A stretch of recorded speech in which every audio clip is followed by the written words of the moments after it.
when you're a teacher, okay, you're a teacher, you've got all these faces sitting in front of you, but that's not it. Like, it's not that your students are those kids, but your families are all the people they touch. Whatever you heard of me ain't worthy to me. I'm just too cutthroat, verbal surgery. How you claim to know thyself when your shelf's too high? I keep mines at eye level. What you trying to hide?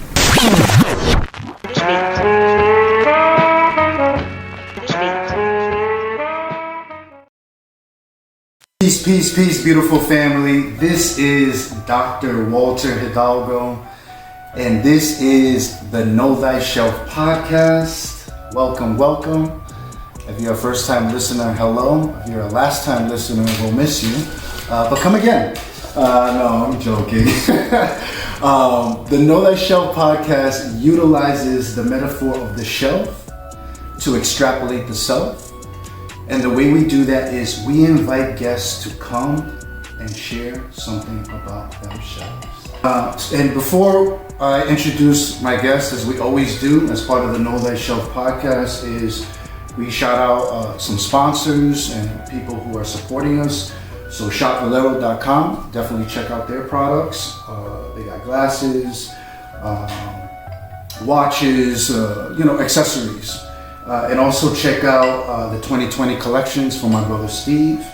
And if you're looking for any workshops, including hybrid or Zoom, completely online, I do coaching and I do a variety of workshops on topics such as resume building, hip hop and theology, etc., etc. So if you want more information, go to knowthyshelftv@gmail.com. All right. The other thing that we always do is in the Know Thyself podcast is we like to shout out, give props to someone, as we used to say back in the day, a group of individuals. And today I would like to give a shout out to all the teachers, all the educators. I think teaching for me is probably one of the, I always said this before, there's no bigger responsibility in this world than the honor of this providing information, downloading information into a child, because then that child then is going to grow up and process that, analyze that, and the role of the teacher is someone that does that. And this person that I have here with me today is someone that I love, that I admire, that I respect, that I've known for a very long time. And I just gotta say, every time people ask me, can you name someone that has, been a huge influence and change in your life? And the obvious one is my mom and dad. Like, my parents are the ones that always set the tone. But I always think of Dr. Chuck McDonald. Welcome, my brother. Thank you. I've never been introduced so well or with such humility, and I am grateful. Thank you. Mm-hmm. For those of you that don't know me, I keep calling him Mr. McDonald because that's the way he's always known. Just call me Chuck. But Chuck, I was my chemistry teacher at Mount Pleasant High School. Shout out to Providence. And I feel humbled that you're here, that we're having this opportunity to speak, because a lot of people ask me, Walter, when is someone going to interview you? I'm like, I don't think they're ready for me, yo. But I always say that because the Know Thyself podcast is obviously about knowing thyself, right? Mm-hmm. It's in the intro, y'all. And I really got to say that time period in my life, we talked about this, high school for any kid, it's a huge transitional time period.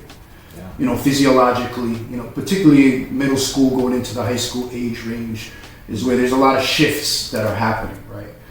And, you know, I grew up in a very, you know, challenging neighborhood, but I grew up with family and God, you know. And one of the things that Chuck taught me was, one thing that many, but I'll never forget one thing you said to me. You asked me this, and this is very deep even now, I think. Now I mean like living this era of COVID. And that is, you asked me, do you eat with your family? You asked me this one time. And I said, yeah, I do.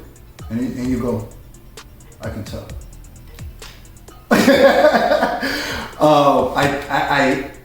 There was so many gems that you were telling me little by little to, you know, so if people want to know about Walter, you got to learn about Chuck. So this is, let me stop talking, right? Let's get into this, right? Let's bring this back. Let's bring it back. Like I always say, let's start off, like if we're going into Bill and Ted's Excellent Adventures, if we were to go back to a younger Chuck, where would we go? What would we see? What would we hear? What would we smell, right? Once we get out, well, PG-13 smells, but you know, if we were to step back into this time machine, you know, what would we see? Because Chuck, you're originally from Canada, correct? No, I started here in Massachusetts, southeastern Mass. You knew me early in my teaching career. So when I, just to go, as a kid, I was raised in a small town in southeastern Mass. It doesn't even exist anymore. The town was Charlie. It's been sort of absorbed by Norton, so it's right kind of the Attleboro, Taunton area. And it was a town that existed because there was a brief period in the 1800s when you could make money selling ice. And so this little farm town, and when I grew up, it was very much a farm town. Many of my friends had to feed things and clean up barn-like places before going to school, and and myself incled. We didn't. I mean, nothing huge. We didn't have horses or cows, large animals, but we had ducks, we had sheep, we had a lot of chickens, lots of chickens, and dogs, lots of dogs, which was awesome. That was, I think that, you know, the male identity is a whole conversation in itself, and I really think that, you know, that needs to start with the dog you get. And I'm sure there's a female version of this. I don't know what girls get that's their version of this, but I do know that, you know, whenever you hear comedians talk about just the way men and women talk differently, I'll tell you, the girls who had dogs, I totally get. Like, we understand each other so well. I just click. I know when a girl's into dogs and she gets dogs, I'm like, okay, cool, she'll get me. But that was one of those things where just as a kid, you know, of course it starts when your dad thinks you're old enough, so 10 or 12, whatever, you're issued your dog. You're male, here's your dog. You identify as male, here's your dog. So it was an important part of growing up, having dogs.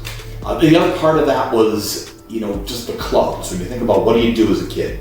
Nowadays there's soccer everywhere. Everybody can play soccer leagues, all sorts of sports. There's tons of options for kids, which is awesome. But growing up, it was Scouts and it was 4-H, and that was pretty much it. And I remember just as a kid in 4-H, you know, everybody has their animals, and I graduated to dogs fairly quickly because I wasn't interested in the small stuff, and I had to have the dogs. So doing dog shows and having just this animal as part of your life and really as part of your family is huge. Now, at some point during this podcast, you're going to hear my dog bark. I've got a Belgian Shepherd, and beautiful. He is a lovely dog, but he's also in many ways a house dog. So we've done the shows and we've done the training, and I've worked with a handler, and so the handler trained me and I trained the dog, and so I've done that route because that's the way I think. Like that's what I think you do with dogs. But my dog is also in the house. And I'm saying that because, like, I'm sure most people would be like, yeah, the dog's in the house. But that was a very new thing for me. As a kid growing up, I mean, I had 2 and 3 dogs. I had Belgians. My dad had German Shepherds. My mom had a Basenji that a friend of hers couldn't keep. And it was very different from our Shepherds. And it was way too intelligent. And so I grew up with, you know, 5 or 6 dogs at any given time. And they had their kennel, and they were out with the animals, and they weren't in the house with us.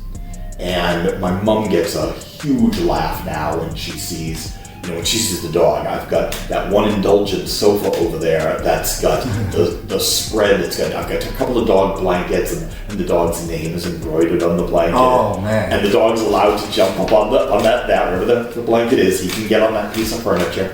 And I mean, I'm brushing the dog. I brush the dog's teeth. That's kind of makes sense, right? But again, growing up in the 70s, you didn't brush dog teeth.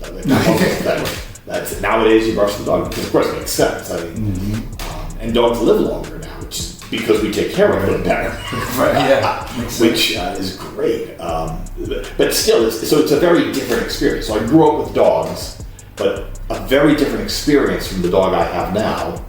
And yet, in many ways, I learned a lot about family, about loyalty, and about the control games that come with jockeying for your position on a team, as it were, and kind of understanding like where you were, and the importance of the people with strength and with power to care for the people who don't, to be mindful of the folks who don't have strength and power. And some very interesting social relationships.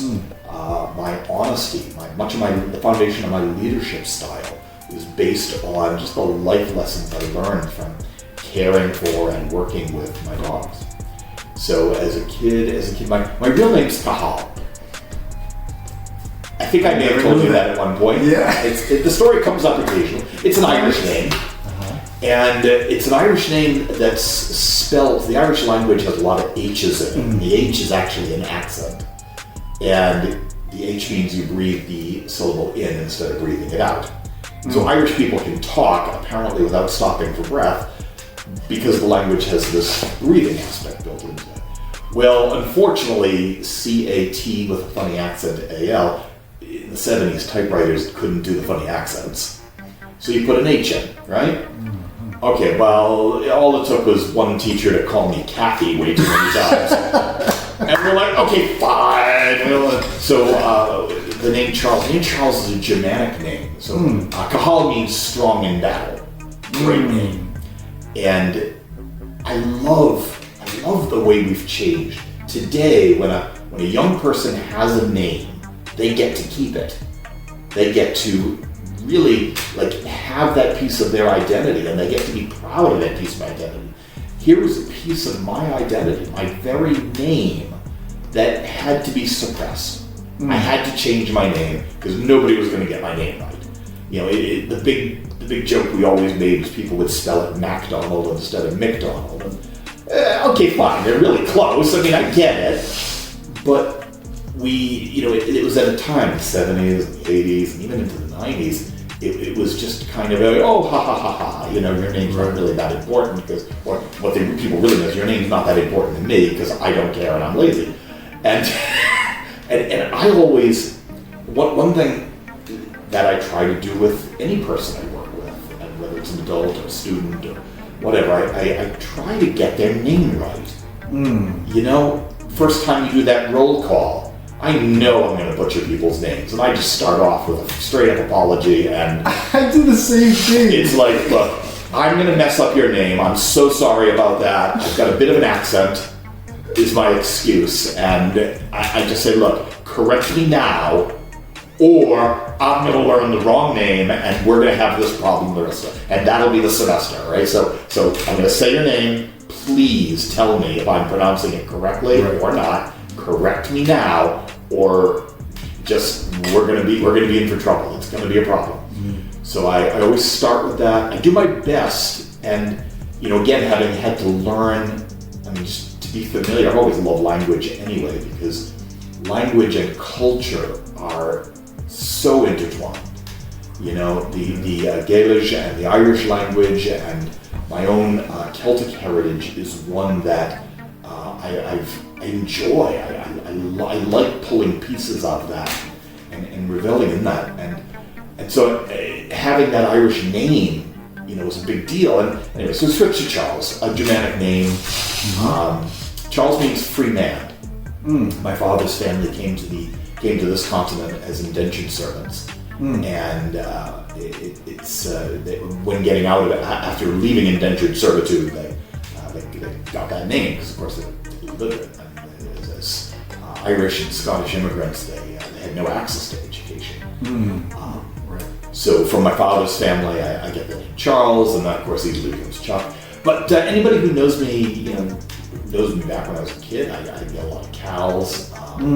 My mom calls me Chip. It's a name that came from Scout. I remember you telling us that. And so she still calls me Chip, even though it's like you do realize I'm in my late 40s. Actually, I'm in my very late 40s now. I like that. How the animal kingdom teaches us about us, the humans, right? We're like the higher up the hierarchy, right? We're the top of the food chain, but how dogs ended up showing you how to operate and socialize with humans, and it seems in your profession and the route you took, the journey you took, because I know you as a teacher, right? Yeah. The teacher role. What drew you to that? Talk to us. Where'd you go to school, and a little bit of not the resume. This ain't an interview, so to speak. The story, though, it's I like the way you put that. I did learn a lot I learned a lot about empathy, and I learned a lot about family and loyalty, and I did my leadership style. It starts with working with dogs. So dogs were a big part of my early farm, and even though my farm was a gentleman's farm, as it were, it was not a huge, we didn't have a dairy or anything that day. It still was. That was youth, and so I came from that, and my road kind of through college took a few turns, because now we talk about hybrid jobs now, and I think now we're really recognizing the importance of just a handful of key skills that are going to be used in the jobs that don't exist yet. And I left. When I was in high school, I thought I was going to be a park ranger. I absolutely loved forestry was my thing. I was an Eagle Scout. I was a big avid outdoorsman. I just loved it. I could totally see myself doing fire watch, sitting up in a tower with a handful of books for 6 months. I could do that. I could so do that. And there's a bit of an isolation there, which I'm actually really good at. I mean, I like me, so I'm okay there. And because many people don't. I know both, and that's been tested. I'll tell you, even someone who's good at it, as far as the isolation of this COVID period, this pandemic, hard. But I could see myself doing this. So the reason I mention that is, of course, I get up to the University of Maine. My dad, I don't know how I managed to convince him, but he was like, "Oh, okay, we'll go for a college interview," and he drove me up to Orono in Maine, and I had an interview at the university, and a beautiful university, great area. Forestry department was huge. They had 50 people or so, and in a university of tens of thousands of people. So it was that's actually pretty big for a forestry. But the jobs. The one thing that struck me was that statistic that when you and these other 100 or so people graduate from this very specialized niche of a major, there will be 2 or 3 jobs in all of New England. Wow. And next year, when another 100 people graduate, there might be a couple more jobs. And I'm like, okay. So I switched to computer science. I was like, okay, that's not, money is not the reason I've done anything in this lifetime. If I was more ambitious, or if I was better at following the money, I'd be better at it. I'm an awful businessman, as it turns out. I run great nonprofit. I've run 2 really good businesses, one of which really was a nonprofit, and the other kind of became one because I was so bad at actually being a proper businessman.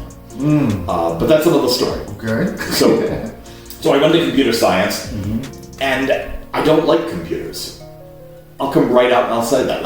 I don't sit there and be like, "Woo, computers!" I'm not an avid computer user, and that's going to be incredibly ironic because even here you're looking at how much technology I've got around me.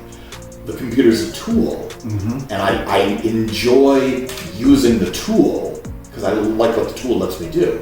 But it would be, I don't know, majoring in computer science would be like majoring in hammers or saws, you know. I don't get excited about hammers or saws, but I do get excited about what you can build with them. And my approach to computers is pretty much the same thing. Well, I found that when you work in programming, the programming I was doing, Google was invented in 2001. I don't know how old your listeners are, but I know my students weren't born until Google in 2001. Mac OS, as we know it today, was invented also in the early 2004. So my current students don't know a world without these tools. Correct. Yeah. But you know, coming out of high school in the mid '80s, there was no internet. There were no cell phones. Right. People didn't even have beepers yet at that point. Yeah, in fact. You know, I mean, cell phones were small backpacks. Only we were relegated to very, very specialized niches, and there were satellite things, and military uses. But anyway, so it was just a very different world, and programming was often larger business machines. They weren't home computers quite yet, though they were starting to become a hobbyist then. And we had a computer. My parents were certain buying a computer would make me a math major. They're totally wrong, of course. It did get me into coding, and I was good at it. I mean, I could logically lay out a program, and I was very good at it. I picked up languages. I've always been good at languages of all kinds. So I went to college and started with computer science, and that was also wonderful. And I learned fairly quickly that although I'm good at it, I don't enjoy socializing with a machine. I wanted something in which there were people. And, you know, okay, fine. So then I became a geologist. I love the outdoors. I like working with people. Science, math, it all works. And I had a chance to do some coding. I did a lot of my work involved remote sensing. So it was making maps from a distance or using things that weren't visual to create underground maps. And I remember, if I may interject, you showing us like a 3D map one time, and we were like blown away, like, oh, you seen the longitude, latitude coming up three-dimensionally, like it's just phenomenal. And that's one of the things I have been blessed with is the ability to kind of abstractualize and see things. I don't know, like I could look at all these wavy lines and see the map in there, and I like that. It's always been kind of, I've been good at that, so I'm grateful for like the ability to be able to do that. Yeah. But anyway, there was a lot of government jobs. There were government jobs. There were contracts. It was the sort of work where you'd work for a few months and you'd get paid a ridiculous amount of money, and then you'd be out of work for 2 or 3 months. So you had to spread it out. You know, it was like seasonal almost. Oh yeah, if I could work that 80 hours a week all year long, oh my goodness, the pay would be awesome. But it wasn't that, and you're right. I mean, nobody wanted to drill an aquifer in the winter, so it was, you know, drilling holes and looking for hazardous waste and things that often did require the ground to be soft enough to dig. So even some of the cartography and the survey work, like no one wants to go out and survey in the snow. So it was good work, but I found myself unemployed at one point, and I don't know, people deal with unemployment differently. For me, for 2 weeks it was a vacation, and then 2 weeks later I was driving everybody up the wall because I had nothing to do. Yeah. So we started with, you know, one field, and that didn't quite work. We moved to another field, that didn't quite work. I was in computers, and I was good at it, but there weren't people. So I went into geology. Turned out I was good, reasonable anyway at that. I liked it, fun, I had more interaction with people, but it wasn't regularly. So my dad came to me. My dad was a teacher. He was an electrical engineer, and when the industry had a downturn, in the 70s or so, he switched and he became a teacher. And he came home every day saying what I think many teachers do: "Oh God, don't ever be a teacher." Kind of the message I think all teachers give their children. And so it was my dad who surprisingly came to me with the paper, and there was the ad for Providence School Department, and he was like, "I bet you don't have the guts to try this." well, okay, it only took the day. I was like, fine, watch this. And I remember going and interviewing, and the interview they gave me, you gotta understand, I had gone for this interview and I had no education classes. I mean, this was back when, in order to teach, you needed a degree in your major, like a major in whatever it was you're gonna teach. And then you needed a minor in education, which was the classes you get to learn how to deal with people and deal with students and the mechanics of teaching and all of that. And I like that system, and I mention that because nowadays things are a little looser because there's so few teachers. Right. That had to kind of open that up a little bit. However, at the time, I mean, I was applying for a job in which I was going to teach chemistry, and they wanted a chemistry major, and they wanted, a minor in education, and they wanted advanced study, and I didn't have some of those things.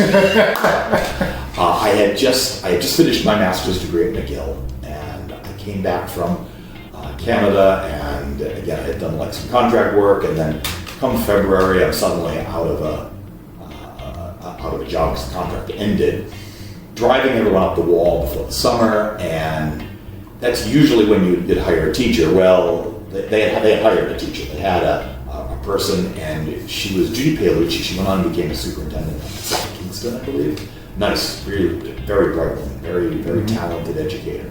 She had, but they couldn't fill the position. And so for the first month in September, the school, Mount Pleasant, had basically a substitute, a series of them. Really? In my position. And then by a series of, I mean someone who didn't know any chemistry and was just kind of filling in. And so I was hired the first week in October. And when I went to the job interview, my job interview lasted like 40 minutes. I thought it was normal, because of course, what do I know, right? But I found out later that no, that was a bit more than. And like for 40 minutes, it was the director of the Health and Science Magnet and a couple of other administrators, and they were all asking me, what would you do in this sort of situation, and what kind of, and they wanted to know how basically, I think they were kind of trying to vet me because I didn't have any student teaching. I didn't have any of the things a teacher would normally have. And to be honest, I spent half I laughed my way through half the interview because I was pretty sure they weren't going to give me the job. And I walked in thinking, there's no way you're going to let me do this. So, it's one of those things where, like, afterwards when they called me and offered me the job, I was like, oh man, now I actually have to do it, You couldn't believe it. Because they went to all that effort, and I was like, no, they're not going to hire me. This is fine. They're not going to hire me. I can just tell whatever I want. And I answered genuinely. I felt I presented, really my best self, but I'm pretty sure I didn't present a person eager to become a teacher with their life, because that was not on my mind at all. And they hired me. And again, part of that I'm sure was a level of desperation. Oh my God, we really need somebody to fill the spot. Wow. Look, now it's crazy. I'm hearing the back end of all this. That's the back end. I'm going to school. So I show up, and you got a picture. Now imagine the students, and you don't have to imagine, you know this, but the students there, I mean, I wasn't their teacher, I was the next person to show up. They had been through a chain of just substitutes. I was the next bozo to show up. And that first day, oh my goodness, kids know how to put a substitute through the ringer, You gotta give them that. And I turned to the students, and I remember I said, look, give me 2 weeks. Just yes, I am your teacher. I'm pretty sure I'm gonna be here for a bit. And I was very upfront with them. I was like, look, I got out of grad school, I was doing this, I've only just started. I told them I have no experience teaching. None whatsoever. I said, give me 2 weeks, let me get my feet under me, and then, then go ahead. And to their credit, they did. They gave my students gave me 2 weeks with no hassle. They came in, they paid attention, they did what they could. I was really doing chemistry. And, this was, again, I come back to it, again, at the beginning of my career, to get a teaching certificate, you had to have a degree in the thing you were going to teach. Correct. Now, this is true at the high school level. Middle school and elementary, different world, and they just different priorities. But they needed a chemistry major. I was a geology major, it was close enough. Yeah. But they made me take some more chemistry classes because there was Really? I was a geologist the whole way. Exactly. I was like, my geology degree is not good enough. Well, so they wanted me to. So I ended up taking some classes. I ended up taking education classes, which were good. I took them at Rhode Island College. I took them at Providence College. An excellent. Shout out to PC. Excellent teachers. Yeah, excellent. Excellent programs, both of them.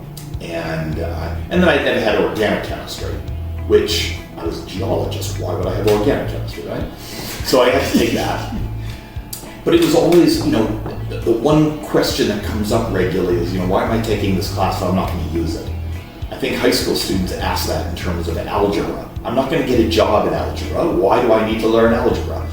And it's such an important piece to have tools in your toolbox. Every class you take, or every person you meet, you learn something from. And by learning these things, the more tools you have, I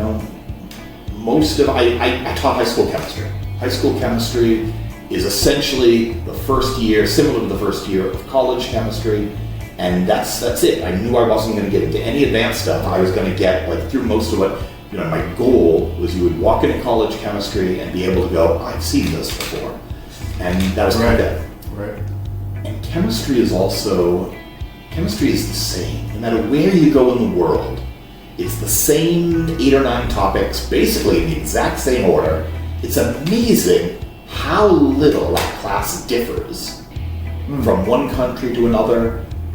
I mean, when you take a history class, you get a lot of that teacher's flavor, and you get a lot of freedom as a teacher to kind of tailor the story based on the themes you wish to teach.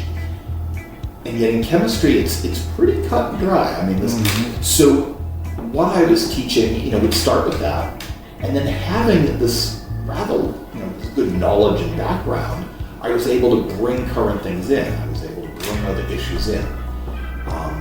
Even then, chemistry then was so much of science, and I'm glad this is something that's changed, but really through the 80s and the 90s, science was so much of, bearded white men who were a handful of college leaders at the time, and they invented science. I mean, even through, when you consider your college advisor, your graduate advisor, and their graduate advisor, you really only had to go back to a grandfather or a great-grandfather to get one of the leading founders of the science, because chemistry is only 150 years old. Correct. Right. And when you're a teacher, you're a teacher, you've got all these faces sitting in front of you, but that's not it. It's not that your students are those kids, but your families are all the people they touch. Listening to you and trying to unpackage all this, because again, I'm just thinking about it from the student perspective and hearing you go through your journey of it. So it's almost like I can't ask you, what drew you to that. It's almost like you bumped it, like you fell into it, like it just kind of fell like your lap. Yeah, exactly. But we laugh about it now and thinking about it, in hindsight. And I was completely fascinated with that class. I was, because for me, I really like what Dr. Clark says. He says that science is seen spirituality. Spirituality is unseen science. Okay. And for me, when I think about science and chemistry and how you introduce that, not just the quantifying it and also doing the labs, but also just really delving deep into what we are, what makes us who we are. And for me, it just really expanded my mind and pushed me to work hard, because that class was hard for me. For a lot of us, I would say, but I can just speak for myself, but you really, I just remember a teacher that was just knew what he was doing, was confident in how he did it. What makes a good teacher? And it's funny you say that. I've always enjoyed working with a professional who had the confidence of veterans' experience. You do something for 10 years or 20 years, you know what you're doing. I've been dealing with a lot of medical things over this last year, which I will share about. But when you talk with someone who's got that confidence, the skill and confidence that comes with being a veteran at what you're doing is so important. So you knew me when I was still fairly young, still fairly fresh out of college, but I had done enough career things, I had enough experience that I knew what I was doing, and I could approach a class and say, okay, this is the stuff you need to know. And I could bring in some human elements, and I could say, well, yes, it was the 1800s and we learned this, but this is what was going on in the 1800s. This is what was. So I think context lends so much to a story's depth. And at the same time, there was that no nonsense, you need to know this, boom, boom, boom, boom, here's the important stuff. So as a teacher, there was that element of my teaching as a professional. But then this is where all the stuff you're probably going to cut out of the podcast, all the early stuff that I talked about comes in, because it wasn't just, oh, here's Chuck, he now knows everything, and I'm going to stand on stage and you're going to sit there and, knowledge shall flow, bask in my knowledge, students, and be grateful. Like, that's utterly ridiculous. Education is so much of a conversation. Okay, none of my students walked in with any chemistry knowledge, fine, but they still had knowledge, they still had background, they still had their identities, they had pieces that they could bring to the table, so that when it came time to give a story context, when it came time to talk about, yes, this is a reaction, or this is a principle, but now when you use this, when you see this, you could bring your pieces in. And throughout my career, I had the opportunity to talk with families. So I would make a phone call home, and I would talk with mom and dad, and I would tell them that kid did really good on this test. You did really well. That your kid had this great moment in class today. They gave an answer, they felt so good. And I didn't want the first time I called home to be, your kid's goofing off, right? I didn't want that. I wanted something positive. I learned working with and training my pets. I learned you got to do that positive reinforcement. Shouting no with a rolled up paper doesn't motivate anybody. And actually, who am I kidding? Of course, fear is a motivator. We see that now in our society, where some people choose to motivate by fear, and of course it works, but it's not lasting. It's not deep. It's scarring. Whereas positive motivation, reinforcement, and one of the things, I was always so humbled to work in Providence and be working with people who are often the first to go to school. The kids that I had in front of me were going to be the first of their family to graduate. So our high school graduations were like rock concerts. People showed up in their best clothes, right. And sometimes that was their best. And in some cases, people had, I particularly remember many of our families from African countries would come with amazing outfits, bright colors, and these incredible outfits. And when you looked at this outfit, you would not only see just a fabulous piece of wardrobe, but you also saw a culture. You saw, the best thing, like going to high school graduation was like going to a Sunday at church, or going to a wedding, going to something that important to the family. This was a life milestone. And parents would show up, and they not only showed up dressed up, but they showed up and they brought their culture with them. They brought their identity with them. They brought their entire background with them. And I was always stationed to one side, and I was supposed to tell parents that, no, you can't walk up here because we need fire. The fire department doesn't let us, and no, I know your kid's graduating, but you can't take a picture here, you gotta wait there. And I was supposed to keep people back, and of course I did it badly. Come on, take a picture. It's your kid graduating, take a photo. But I would see people like jumping up on the chairs, and just, it was like a rock concert. They were so excited, they were so proud. That level, now you gotta understand, at my high school, every kid graduated, they were either, going into a trade or they were going to college, and many of the parents just kind of sat there and they clapped politely. In fact, when they were told to hold their applause to the end, they did. It's like, okay, lots of people following directions. My high school graduation wasn't a celebration. It was something to get over. Like, let's get through it. Let's just get it over with. People were dressed up. I mean, my dad always wore a tie. As an engineer and then as a teacher, he always wore a tie. So going to graduation, he wore a tie. It was like just one more thing. Some of the families who, the farmers especially, they did not wear ties because it was a dress-up moment for them, but it was also a very uncomfortable moment for them. Right. Yeah. And so basically, everybody in the audience was like, "Let's just get this over with. Get this over. Right. Get this over." And they were so thankful that, oh, my, that's over, done. Check the box. But Mount Pleasant, graduations were parties. Graduations were rock concerts. Graduations were, and to see young men and women, the first of their family to achieve this milestone, it was amazing. We couldn't help but be humbled to see this, we use gratitude a lot. We talk a lot about gratitude these days. But I think even more important is to consider awe. Not just to be grateful, but just to be in that state of wonder.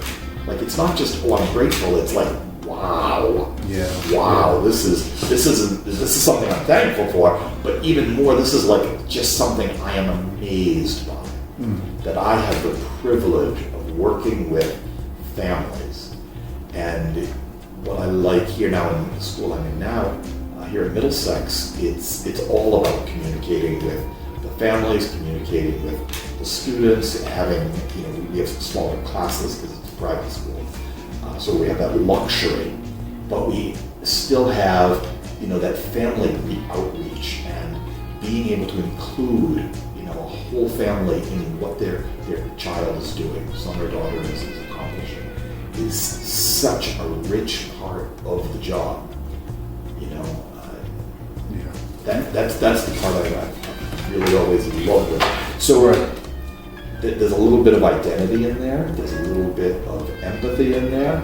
There's some confidence and some, a true understanding. And one thing I've never been able to do is say, all right, now I know it. Now I know it. I know everything. I know all I need to know. I'm finally there. There's that theme. Whenever we talk, we seem to have that theme of reinventing oneself. I've seen you reinvent yourself a few times. I find myself just every 5 or 10 years I have to reinvent what I'm doing. Providence felt right. I knew I was in the right school. I was in the right place. I was working with the right people, and I had the luxury really of being in the same building. Many people moved around in that school system because just demographics being what they were. Their position was needed or jobs kind of fluctuated. And I had the fortune of being able to kind of be in that one place and really kind of get to know that one place and become part of that one building. That was back when teachers had tenure as well. That's kind of another thing going by the wayside. Because now the role of the teacher is a little different now. Seeing that we have these hybrid systems that are being in place, and it's a different, the tools, the mediums that we have to use. So you have to be creative, and I think that's one major thing that is needed as a teacher is creativity. But I know you as also as someone who has extended himself with families. You helped a lot of young people. You were a big influence on a lot of people I think you don't know. And I actually was speaking to Shirley. I don't know if you remember Shirley. Oh, no. I'm going to be interviewing her soon, tomorrow actually. Yes, tomorrow, I said soon. And she runs an organization where she does translation and transcribing for first generation people who are trying to acclimate themselves in Rhode Island. And it's interesting because there's always this bad rap of public schools and, it's interesting, right? And Mount Pleasant had a reputation for a little bit. It had its tough moments, and we were called Mount Pregnant. I don't know if you remember this point too. It was just so much stuff that was going on. But I've realized that we had really great teachers. Well, let me back you up just a moment there now, because yes, we had the reputation of, oh my God, the epithet Mount Pregnant I remember that was one we actually had earned. But remember that we had 1,400 students. It was a big school. It was a slice of life right there. Yeah. And yes, there was a lot of issues that, pregnancy just being one of them. There were a lot of human issues that came into that school. That building, that was a WPA building. That was part of the New Deal. That building, all those unemployed craftsmen during the following the recession and as part of the New Deal were put to work. That building was made by craftsmen. It was gorgeous. It wasn't just a big square sandcastle.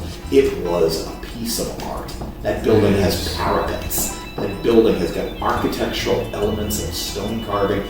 They don't make buildings like that. That's true. Nobody does that. So here was this large government edifice standing, imposing there right on Mount Pleasant Ave. And for a family who comes from a background in which the government is not necessarily there to help you, a background in which the police aren't people there who are going to assist you, that's really scary. I've often tried to imagine what it must be like. A family comes to the US, they've come from a background in which the government is not helpful, in which the police are not helpful, and they're standing in front of this 4-story high castle of a building. How intimidating it must be just to set foot in that building. I would do things like I would go to the front door and I would stand out in the parking lot and greet people. If I knew I had an appointment, I would greet a family in the parking lot and I would welcome them in. I would want to greet them at the front door. I would welcome them in. I would thank them for coming.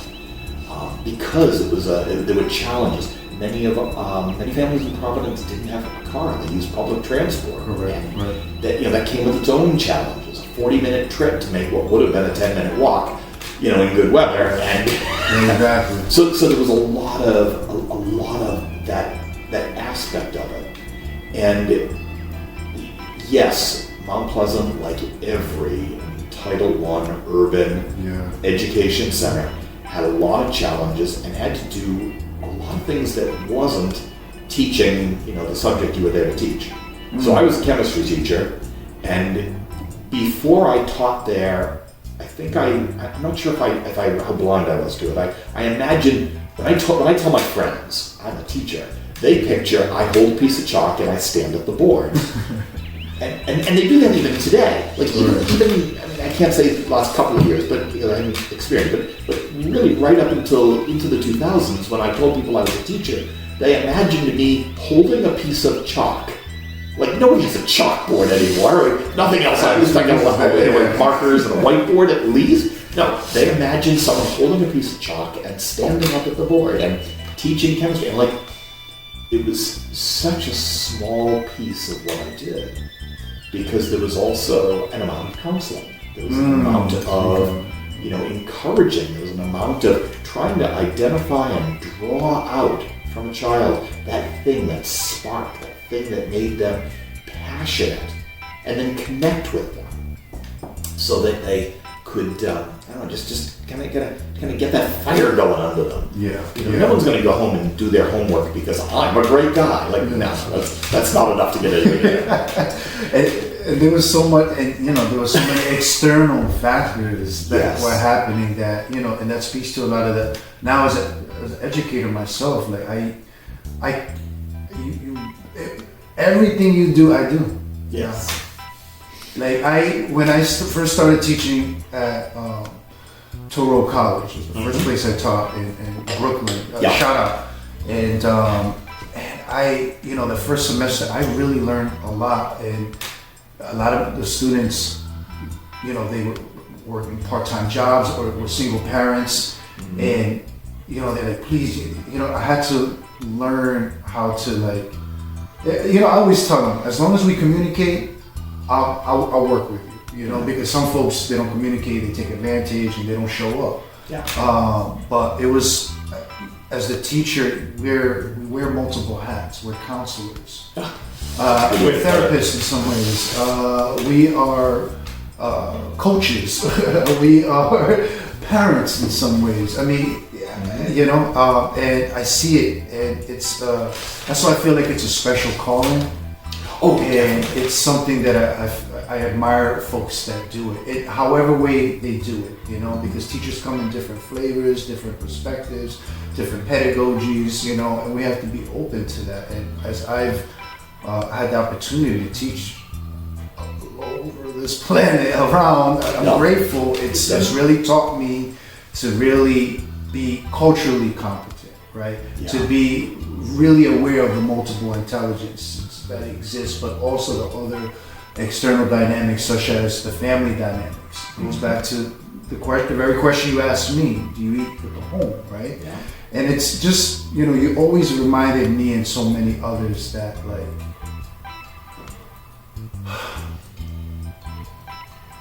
growing up in Providence, it was tough. I seen a lot of gangs. There was a lot of gangs in our era. I talk a lot about this with people that I interviewed, some of the trauma that I still, survivor's guilt, like, wow, God, how am I still here in this planet? Yeah. And I made it this far, and then it's just, I was meant to do this. Like, it was just, you were one of the people that said, I really do, like, Mr. McDonald, I say, like, you said to me one time, like, I always share this moment with people. I was in my locker. Yeah. And you came by, you whispered to me something in the lines of, you're more than what you think you are, right?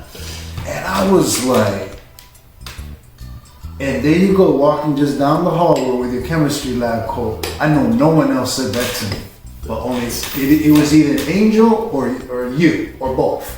So it's just kind of, I feel like the level of impact you provided me is the reason why I love teaching. The way I feel it's added purpose into my life.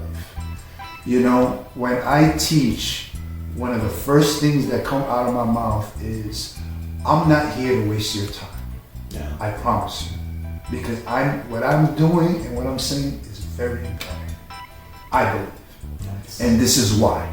Yeah. And I go in, right? And I get the feedback, and I feel like it gives me a reason to be here on this planet. And teaching has been one of the most fulfilling things in my life.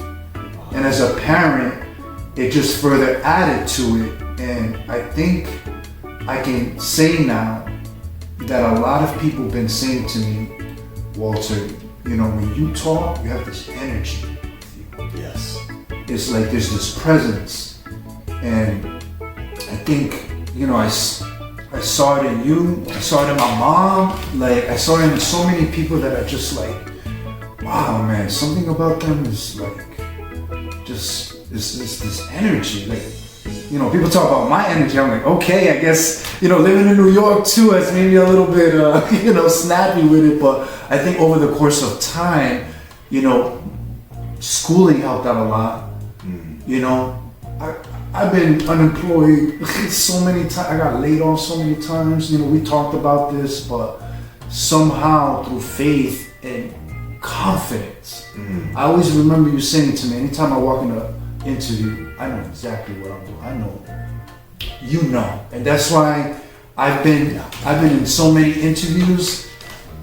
I go into interview now, they're gonna be like, huh? Like, cause it's just, I know myself. I love myself. I know what I'm capable of and not, right? And it's like knowing that, hey, this is what I have to offer because I got trained by the best. As we always do in the Know Thyself podcast, we invite people to share something that comes out of their shells. You can already see where this is going. Yeah. So as I was looking around, my shelves have got, I think about 50% of my shelves are covered with books, which is just, that tells you so much. Yeah. And I will tell you, one of the best parts of Zoom meetings, or Zoom-like, whatever you're doing, And I'm not a huge fan of Zoom meetings, but I'm in tons of them these days. And I love to look at the books people have on their shelves. I love just reading, what kind of books do people have? So I've got yearbooks from different high schools I've worked at. I've got a yearbook for every year I've taught. I've got a yearbook. That's so important. I've got some other books with some art, some comedies, I play a game like Dungeons and Dragons. Sure. Yep. Essentially, it's role playing. It's imagine the childhood game of make believe, growing up and suddenly having rules and dice, and you gather around a table with friends and you tell stories. And I love games like that because they draw out the creativity. It's like being in a play, but making it up as you go. One person sets the stage, and then you just kind of do what you want to do. You play the game. You read your lines, but you have to write them as you read them. So I have some books like that. But then I've got a handful of pieces that are like this. This small bowl, and I do keep some prayer beads in here. This small bowl I got this originally when I started doing mindfulness as a meditative practice.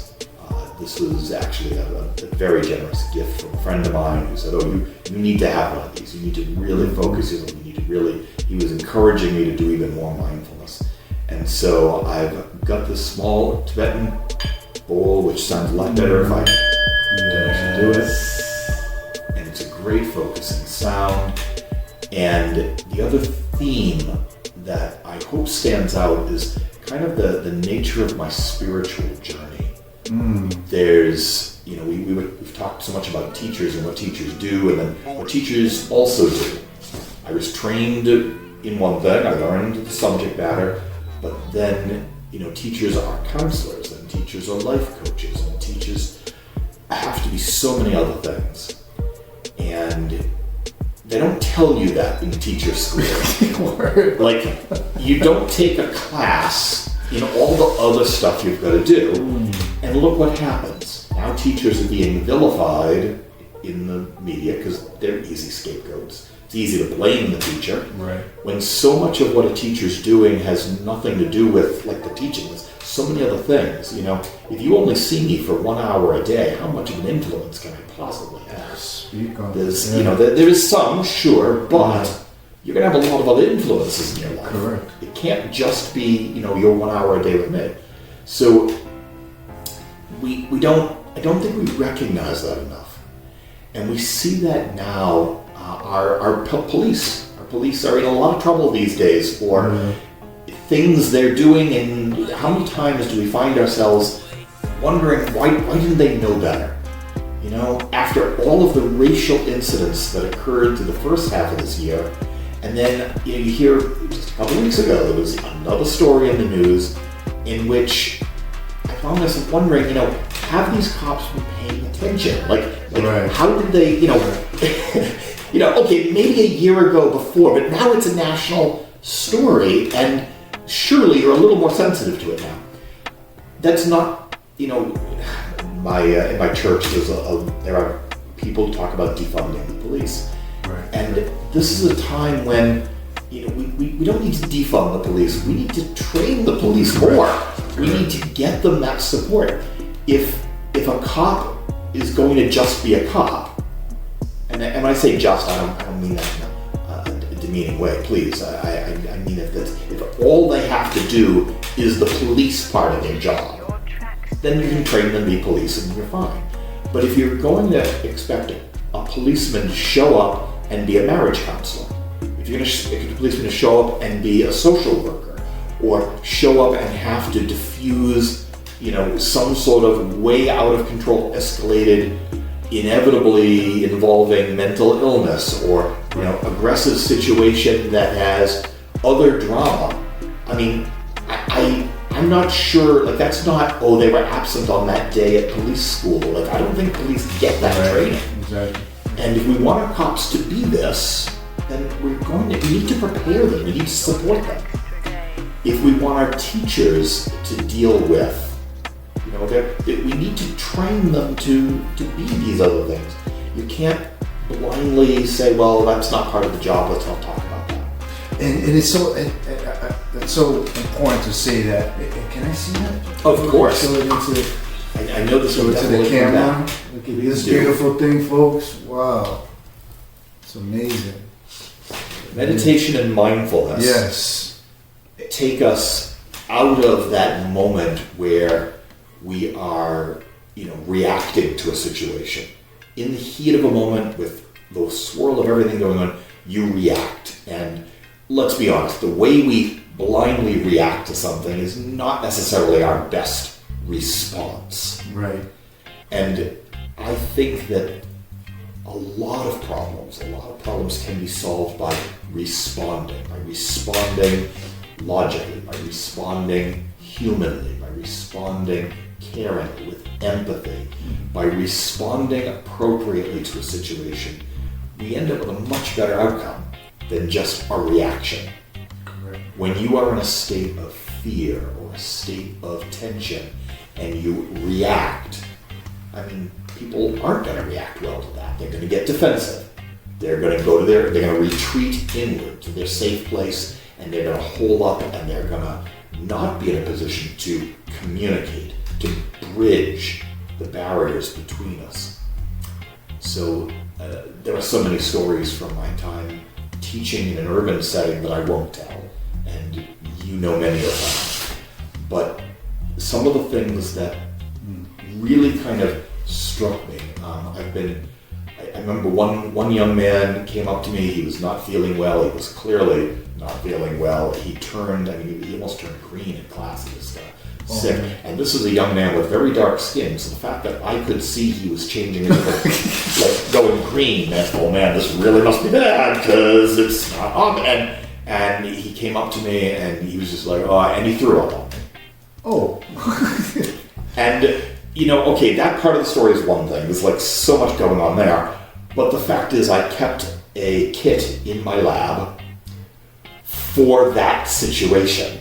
So that kid, he had smoked way too much pot. He wasn't feeling well. The reason he smoked lots of pot is because there was a big domestic issue the evening before, and the police were there, and his anxiety and his tension and his mind was there. And so when he came up to me and apologized for not doing his chemistry homework, I'm like, I think we can get you. And that was what I liked about Mount Pleasant High School. We recognized that there were needs and there were things we needed to deal with, and we didn't hide it, we didn't sugarcoat it. We got that young man the help he needed. Yeah. I kept a kit, not because I had gym that day, but because I learned the first time someone had vomited on me that I better keep some spare clothes, because that's a thing that can happen. That's right. And again, never in teacher school did someone say, you really should keep a kit in your car, have a change of clothes, because stuff happens. Yeah. Like, they didn't say that. That was never in a class. And but again, piece I learned. Something I learned. And my spiritual journey of understanding myself and of understanding my students and understanding the families I worked with, was really the place where I grew. I had my professional knowledge, and I knew my chemistry, and I would regularly keep that up to date, but I also wanted to understand the cultures I was working with. I wanted to understand just kind of where my kid's coming from. When that kid shows up, it's not a blank slate and okay, give me the chemistry teach. It's so much more going on. And by using mindfulness as a meditative technique, and really there's so many physical benefits to mindfulness, but there's also that ability to sort of stop and take a moment and respond to a situation. I remember you showing me some techniques in high school. I remember you playing classical music when we would take exams. Yeah. You think I don't? I remember all of this, and at the same time, mind you, I was taking martial arts. I tell people my introduction to spirituality was martial arts because it was the first time someone told me to clear my mind. Not write, not reflect, but literally there's a song by Common called Hungry. He goes, we need to do more deleting and less saving. Let it go, you know. And I find that has helped me out throughout my life. I took a Zen meditation course when I was in seminary, and we got into the history, the theology, and even the feminist theologian perspective on Zen mindfulness, even within monastic living life. Shout out to Professor Hyun Kyung Chung. But yeah, I really feel like it was those kind of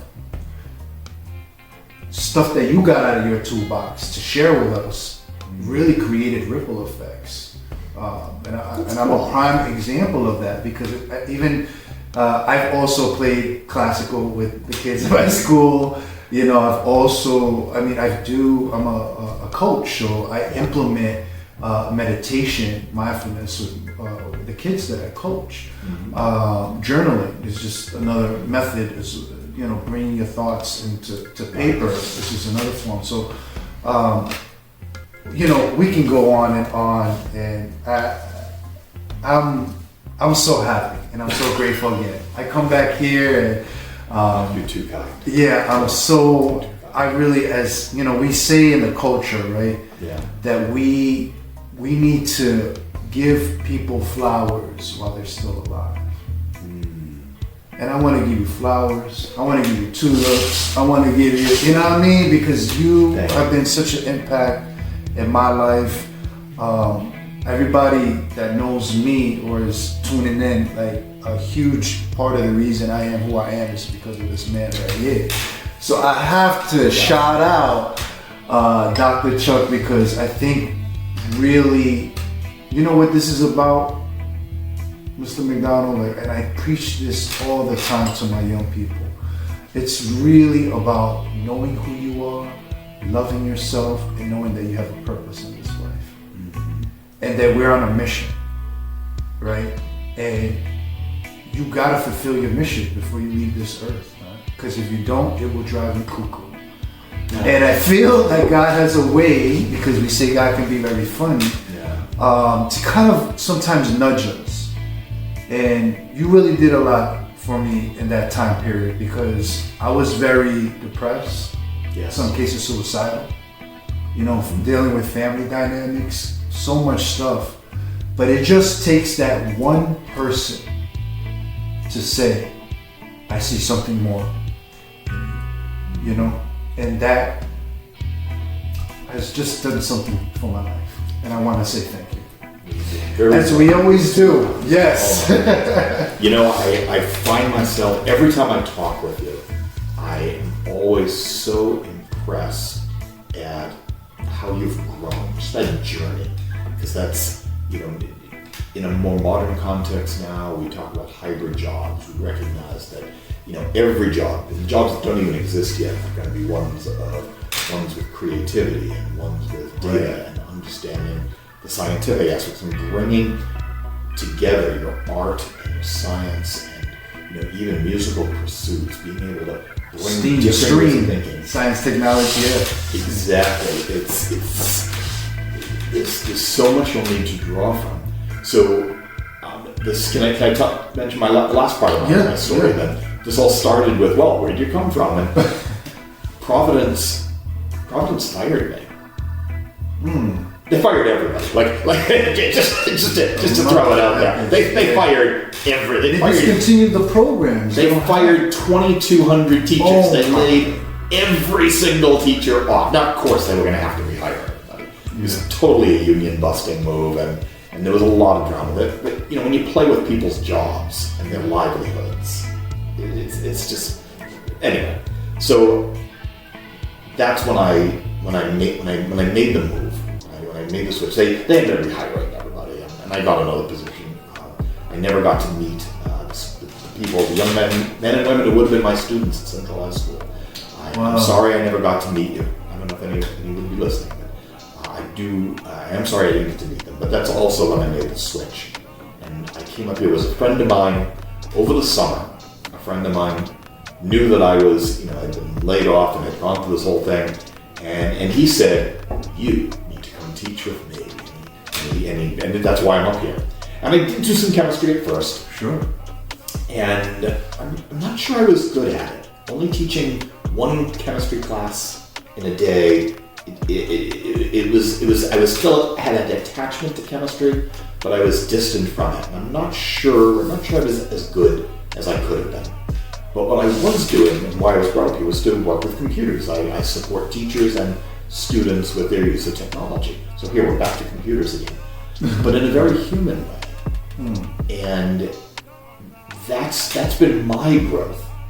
So as I hear, your story you shared today, and what I know about your story is that beautiful path of growth, and the journey is the important part.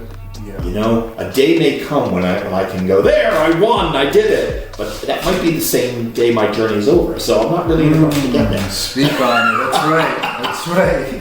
It's life's what happens while you make other plans. Well, remember what John Lennon said? Yeah. And having that journey, making the connections along the way, seeing beyond just the day-to-day whatnot. Knowing that life is deeper. That's what mindfulness has done for me. It's really kind of being able to step back and see that journey. But especially where we are today, where there are so many, racism is taking center stage now. Right. And before that, I guess sexism, feminism really kind of took center stage. I'm so glad that we're now having these difficult conversations. Yes. And you as a person, you really code switch well. You come from a different background, but you move into this background and you can talk that language. And you move into this area and you can talk that language. And you've got that. That's a talent of yours I really admire. Is that ability to kind of get into a situation and kind of switch, not just change language, but change kind of mindset. Think like that. Think like you're in this situation. And that, I imagine for your students, that must be one of your connectors with your students, being able to say, well, I know what your background's like because I was there. I don't have that privilege.